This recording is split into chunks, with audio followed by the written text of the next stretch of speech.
ABUKV, let's come together to learn.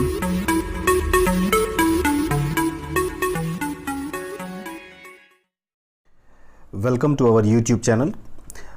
Friends, आज हम आपको क्लास 9th के चैप्टर 2 टिश्यूज़, ऑर्गन सिस्टम और ऑर्गेनिज्म चैप्टर में animal tissues, specifically connective tissue के बारे में बताने जा रहे हैं। आप सभी जैसा कि जानते हो कनेक्टिव टिश्यू होते क्या हैं। जैसी इसकी डेफिनेशन है, मतलब टर्म इसका दिया हुआ है connective tissue. Connective tissue means connect करने वाला। वो टिश्यूज दे कनेक्ट्स वेरियस टिश्यूज टुगेदर। इसका मतलब क्या है, ये कई सारे टिश्यूज को एक साथ ही हमारा क्या करता है, कनेक्ट करता है। और ये most abundant among all animal tissue, सारे एनिमल टिश्यूज में सबसे ज़्यादा ये कनेक्टिव टिश्यू ही पाया जाता है। इसके फंक्शंस क्या होते हैं? It helps in the binding में हेल्प करता है, सपोर्ट करने में किसी ऑर्गेनिज्म को, और ऑर्गन्स को पैक करने में। ये तीन इसके फंक्शन है। It helps in the binding, supporting and packing of organs of the body. इसके कुछ कैरेक्टरिस्टिक्स होते हैं, उन कैरेक्टरिस्टिक्स को हम देखते हैं। पहली चीज कि इनके अंदर जो सेल्स होते हैं वो कुछ होते हैं। Few cells are present in case of connective tissues. Connective tissues के अंदर ये सबसे बड़ी खास बात होती है कि सेल्स इसमें कम होते हैं। दूसरी चीज, ये लूजली पैक्ड होंगे। अगर कम होंगे तो लूजली पैक्ड होंगे। दे हैव लार्ज इंटरसेलुलर स्पेसेस। पहले मैं बताता हूं आपको इंटरसेलुलर स्पेसेस क्या होते हैं। लेट करिए एक सेल ये है, एक सेल ये, एक सेल ये। Group of cells will form tissue. और इनके बीच की जो जगह है, ये अगर लार्ज इंटरसेलुलर स्पेसेस हैं इनमें, तो ये क्या होगा, कनेक्टिव टिश्यू की कैरेक्टरिस्टिक्स होंगे। और इन इंटरसेलुलर स्पेसेस के अंदर जेली की तरह हमारा सब्सटेंस पाया जाता है, and that is known as matrix, और इसे हम कहते हैं मैट्रिक्स। ठीक है बच्चों, अब हम इसको वन बाय वन सारे कनेक्टिव टिश्यूज को देखेंगे। इनमें हमारा फर्स्ट है ब्लड। सबसे बेस्ट होता है हमारा ब्लड। ये एक्चुअली कनेक्टिव टिश्यू कैसे है, इसमें सारी कैरेक्टरिस्टिक्स पाई जाती हैं। जैसे इनके अंदर फ्यू सेल्स होते हैं, जैसे RBC, WBC, blood platelets. Only 3 different type of cell और cell products are present in blood. दूसरी चीज, आरबीसी, डब्ल्यूबीसी या ब्लड प्लेटलेट्स, ये सभी के सभी लूजली पैक्ड होते हैं, and they have large intercellular spaces, and that is being filled up by the jelly like substance. और उसे हम मैट्रिक्स तो कहते हैं जनरली फॉर्म में, जनरलाइज्ड फॉर्म में। यहाँ पर जो भी हमारा जो मैट्रिक्स होता है उसे हम कहते हैं प्लाज्मा। ठीक है, यानी मैट्रिक्स का यहाँ पर हम दूसरा नाम लेते हैं और उसे हम कहते हैं प्लाज्मा। और ये इसके अंदर प्रोटीन पाया जाता है, सॉल्ट पाए जाते हैं और हार्मोन्स पाए जाते हैं ब्लड के अंदर। और भी कई तरह की इसके अंदर गैसेस हैं, फूड है, हार्मोन्स है, वेस्ट पार्ट है जो हमारे फूड मटेरियल्स का आफ्टर डाइजेशन बच जाता है बॉडी में, तो वो हमारा ब्लड ट्रांसपोर्ट करता है और ये कनेक्ट करता है सारे टिश्यूज़ को ऑर्गन से। ठीक, तो ये रियल सेंस में कनेक्टिव टिश्यू है। सेकंड है हमारा लिगामेंट और टेंडन। ये जो सेकंड हमारे लिगामेंट और टेंडन होते हैं, इनको याद रखना बहुत आसान है। Ligaments actually bone to bone. Ligament connects और make connection between bone to bone. Bone से बोन के बीच में जो पाया जाता है उसे लिगामेंट कहते हैं। ये इलास्टिक होते हैं, इनके पास स्ट्रेंथ अच्छी होती है, और ये लेस कह सकते हैं इनके अंदर मैट्रिक्स थोड़ा कम पाया जाता है, लेस मैट्रिक्स पाया जाता है। नेक्स्ट हमारा जो आता है उसे हम कहते हैं टेंडन। और टेंडन क्या होते हैं, ये कनेक्ट करते हैं मसल्स को, ठीक है, बोन्स के संग। Means tendon connect muscles to bone. Muscles को बोन से जोड़ने के लिए हमारा टेंडन की ज़रूरत पड़ती है। ये लेस इलास्टिक होते हैं, इलास्टिक बहुत ज़्यादा नहीं होते, फाइब्रस टिश्यूज़ होते हैं, ग्रेट स्ट्रेंथ होते हैं, और इनके अंदर मैट्रिक्स ज़्यादा होता है। दोनों में कंपैरिजन आप समझ लीजिए, यहाँ पर मैट्रिक्स कम होता है, यहाँ मैट्रिक्स ज़्यादा होता है। थर्ड हमारा जो कनेक्टिव टिश्यू है उसे हम कहते हैं एरियोलर टिश्यू। और ये जो एरियोलर टिश्यू होते हैं ये हमेशा ऑर्गन्स, जो भी हमारे इंटरनल ऑर्गन्स होते हैं उनके अंदर जो स्पेसेस होंगे उसको फिलअप करने के लिए ये यूज़ किए जाते हैं एरियोलर टिश्यूज़। और ये हमारे टिश्यू रिपेयर में मदद करते हैं। ये याद रखने की चीज़ है, ये इंपॉर्टेंट पॉइंट है कि ये टिश्यूज़ को रिपेयर करने में हेल्प करते हैं। And it is present in between skin and muscles. मतलब ये है हमारा स्किन सबसे ऊपर की लेयर और ये इनके बीच में मान लीजिए मसल्स है, तो इनके बीच में ये जो पोर्शन होगा ये हमारा एरियोलर टिश्यूज़ पाए जाएंगे। या ब्लड वेसल्स के चारों तरफ एरियोलर टिश्यूज़ पाए जाएंगे, बोन मैरो के चारों तरफ ये एरियोलर टिश्यूज़ पाए जाएंगे।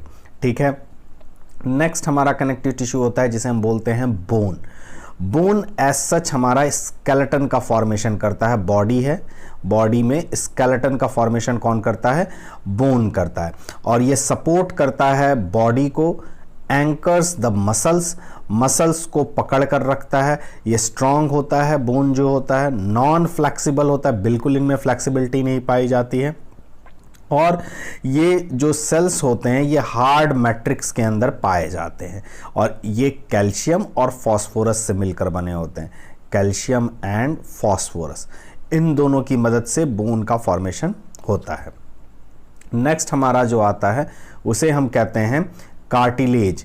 दे are widely spaced cells. Cartilage हम जानते हैं मोस्टली हमारे बॉडी के अंदर पाए जाते हैं, नोज में और ईयर में। ट्रैकिया और लैरिंग्स के अंदर भी कार्टिलेजिनस सिस्टम पाया जाता है, टिश्यूज़ पाए जाते हैं। और इनके अंदर कुछ जो खास बातें होती हैं वो ये कि इनके पास जो हार्ड इलास्टिक टिश्यू पाया जाता है लेकिन वो बोन से सॉफ्ट होता है। मैट्रिक्स जो होगा वो सॉलिड होगा लेकिन इलास्टिक होगा, मीन्स कंप्रेसिबल होगा due to the presence of protein. यहाँ पर एक प्रोटीन पाया जाता है जिसे हम कहते हैं कॉन्ड्रीन। कॉन्ड्रीन एक प्रोटीन है, वो हमारा कार्टिलेज में पाया जाता है जिसके कारण ये हमारा जो कार्टिलेज है वो हमारा इलास्टिक होता है। इस तरह से हम कार्टिलेज, कॉन्ड्रीन के प्रेजेंस के कारण हम कार्टिलेज को बेंड कर सकते हैं लेकिन बोन को बेंड नहीं कर सकते। कोई पूछेगा रीज़न तो क्या बताएंगे? क्योंकि कार्टिलेज के अंदर कॉन्ड्रीन प्रोटीन पाया जाता है, तो ये जो कॉन्ड्रीन प्रोटीन है ये हमारा इलास्टिसिटी के लिए रिस्पॉन्सिबल होता है और इसलिए कार्टिलेज बेंड भी किया जा सकता है। और ये हमारे जो भी बोन्स के जॉइंट होती हैं उनके सरफेसेस के ऊपर पाए जाते हैं ये। ठीक है, ये कार्टिलेज का ये फंक्शन होता है कि उन्हीं के सरफेस के ऊपर पाए जाते हैं, दो बोन जहां जुड़ते हैं वहां पर। नेक्स्ट हमारा आता है एडिपोज टिश्यू। जो एडिपोज टिश्यू होता है वो स्टोर करता है फैट को। क्या करता है? वो स्टोर करता है फैट को। और इसके अंदर ये स्किन के बिलो पाया जाता है, इंटरनल ऑर्गन्स के अंदर पाया जाता है, इनमें फैट ग्लोब्यूल्स पाए जाते हैं और इस तरीके से ये इंसुलेटर की तरह काम करता है। बताते हैं फिर से, एडिपोज टिश्यू। एडिपोज टिश्यू क्या करते हैं? ये हमेशा हमारे स्किन के अंदर पाए जाते हैं। जैसे लट करिए, ये स्किन एपिडर्मिस है, इसके बाद ये हमारे एडिपोज टिश्यूज़ पाए जाएंगे और ये फैट को स्टोर करते हैं। फैट को स्टोर करने के कारण ये एक इंसुलेटर की तरह काम करता है। ठीक है, तो हम जानते हैं फिशेस के अंदर ये जो इंसुलेटर्स पाए जाते हैं इन्हीं को हम ब्लबर कहते हैं। ठीक है, in fishes they are called as blubber and they act as an insulator. ये इंसुलेटर की तरह काम करते हैं। अगर वो बहुत ही सब 0 डिग्री सेंटीग्रेड में अगर फिशेस पाई जाती हैं तो आसानी से सरवाइव कर सकती हैं। क्यों? क्योंकि ये ब्लबर क्या करता है? वो इंसुलेटर की तरह काम करता है। ठीक है, तो ये सब क्यूटेनियस लेयर्स होती हैं, ये एडिपोज टिश्यूज़ के अंदर पाए जाते हैं। अब हमारे पास कुछ रिकैपिचुलेशंस के क्वेश्चंस हैं, इन्हें देख लेते हैं।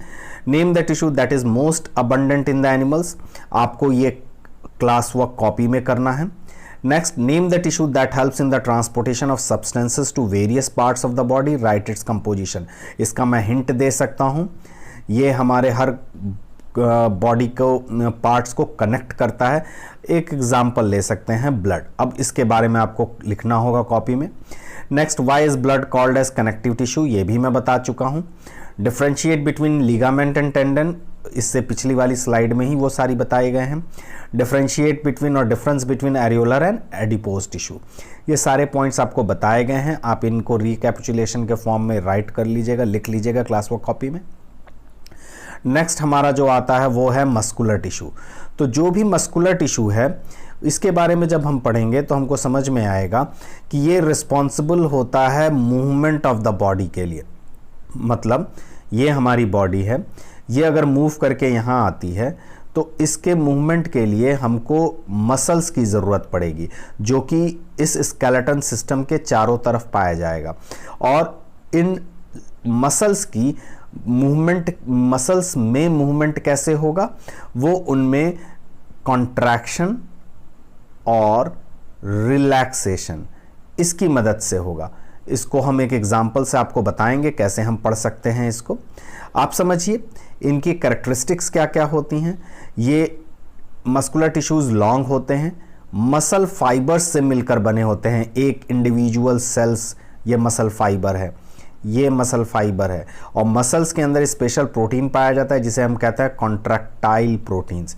और ये कॉन्ट्रैक्टाइल प्रोटीन्स बहुत इंपॉर्टेंट है, क्योंकि इन्हीं कॉन्ट्रैक्टाइल प्रोटीन्स के कारण ये मसल्स के जो सेल्स होते हैं वो रिलैक्स करते हैं और कॉन्ट्रैक्ट करते हैं। आप इसको बेहतर तरीके से समझ सकते हैं, आपने अर्थवॉर्म को देखा होगा। अर्थवॉर्म का जो मूवमेंट होता है उसमें दो तरह के सेल्स पाए जाते हैं, मस्कुलर सेल्स। एक होते हैं हमारे सर्कुलर मस्कुलर सेल्स और दूसरे होते हैं लॉन्गिट्यूडनल मस्कुलर सेल्स। तो इनके कॉन्ट्रैक्शन और रिलैक्सेशन के कारण अर्थवॉर्म मूव करता है। तो ये बेस्ट एग्जाम्पल है मस्कुलर टिश्यू के स्टडी करने के लिए। मस्कुलर टिश्यूज नॉर्मली 3 तरीके के होते हैं। First one is striated muscular tissue, second one is unstriated, तो और third one is the cardiac. तो सबसे पहले पढ़ते हैं हम स्ट्रिएटेड मस्कुलर टिश्यू। ठीक है, तो जब हम स्ट्रिएटेड मस्कुलर टिश्यू के बारे में पढ़ेंगे, वो मस्कुलर टिश्यूज होते हैं जिनमें स्ट्रिएशंस पाई जाती हैं। स्ट्रिएशंस का मतलब होता है, जैसे मान लीजिए ये मसल सेल है, ये मसल फाइबर है, इसमें एक डार्क बैंड होगा, फिर लाइट बैंड आएगा, फिर डार्क बैंड, फिर लाइट बैंड, फिर डार्क बैंड। तो इस तरीके से ये जो डार्क बैंड होते हैं इन्हीं को हम स्ट्रिएशंस कह सकते हैं। ठीक है, ये अलग तरीके के प्रोटीन से मिलकर बने होते हैं। और ये जो लाइट बैंड हैं ये अलग तरीके के प्रोटीन से मिलकर बने होते हैं।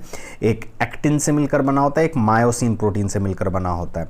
ठीक है, ये आप अब बड़ी क्लासेस में जब 11th में पढ़ेंगे तो आपको आएगा समझ में।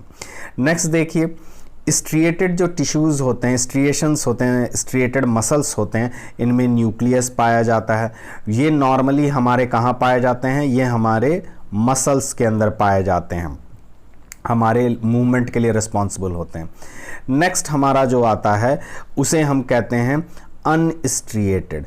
अनस्ट्रिएटेड जो होते हैं वो स्मूथ मसल फाइबर्स के अंदर पाए जाते हैं। इनमें फाइबर्स जो होते हैं वो स्मूथ होते हैं, इनमें स्ट्रिएशंस नहीं पाए जाते हैं। ठीक है, ये कहाँ पाए जाते हैं, ये हमारे विसिरल ऑर्गन्स में पाए जाते हैं या फिर ब्लड वेसल्स में पाए जाते हैं।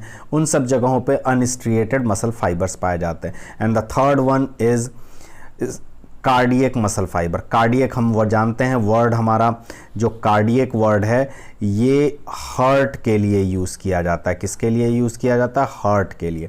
That means cardiac muscle fibre किससे मिलकर बना होता है, कार्डियक मसल फाइबर से क्या मिलकर बनता है, हार्ट बनता है। ठीक है, ये ब्रांच्ड होते हैं, ये एक इंपॉर्टेंट पॉइंट है। They are branched and they have striations.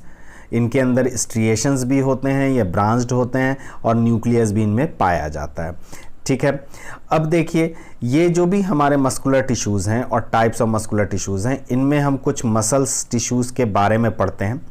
आप इसको ध्यान से देखिएगा ज़रा।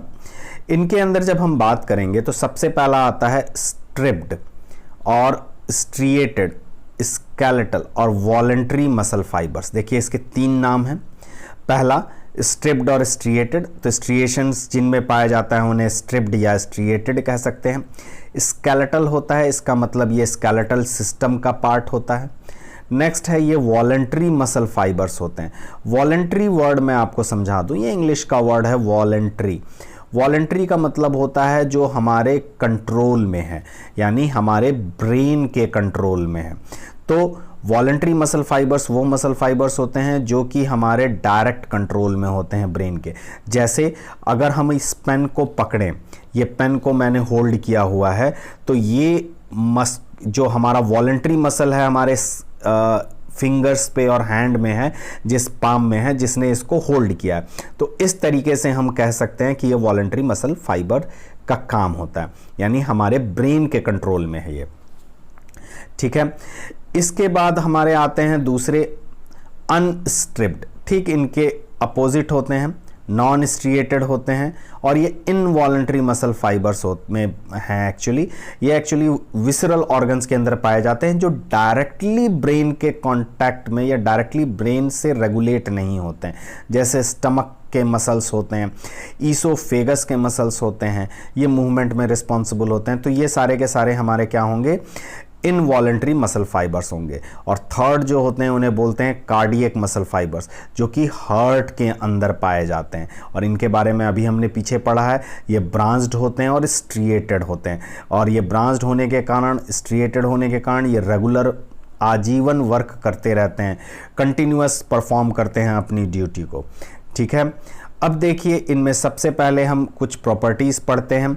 सिलिएटेड और striated muscles as they have light and dark bands और स्ट्रिएशंस। मैं ऑलरेडी बता चुका हूं, ये डार्क बैंड है, फिर लाइट बैंड, फिर डार्क बैंड, फिर लाइट बैंड, और ये डार्क बैंड। तो इन्हीं को हम स्ट्रिएशंस कहते हैं। इन स्ट्रिएशंस के कारण ही इसका नाम स्ट्रिएटेड मसल्स रखा जाता है। और ये वॉलंटरी मसल्स होते हैं, ये भी मैंने बताया क्यों होते हैं, क्योंकि ये हमारे हैंड के सिस्टम में हैं और ये हमारे ब्रेन के डायरेक्ट कंट्रोल में रहते हैं। स्केलेटल मसल्स इसके एग्जाम्पल हैं। ठीक है, अब देखिए ये सारे हमारे बोन्स में और मूवमेंट में ये हेल्प करते हैं।